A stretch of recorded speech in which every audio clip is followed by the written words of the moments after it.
This is Goodbye with Love. Hindi ko alam kung saan ako magsisimula pero iiwanan kita ng isang katanungan. Naranasan mo na ba na magpaalam sa isang taong naging malaking parte ng buhay mo?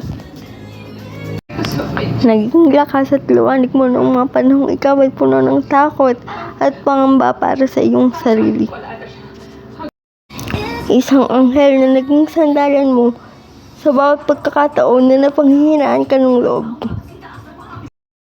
Ngunit sa isang iglap, kakailanganin mo na magpaalam. Hindi dahil sa hindi mo na siya pinapahalagahan, kung hindi sobra na siyang mahalaga sa iyo. Nang dahil sa mga payo at pagpapalakas ng loob na ginawa niya para sa iyo.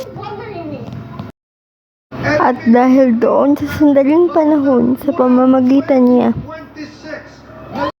naramdaman ko na hindi ako nag-iisa.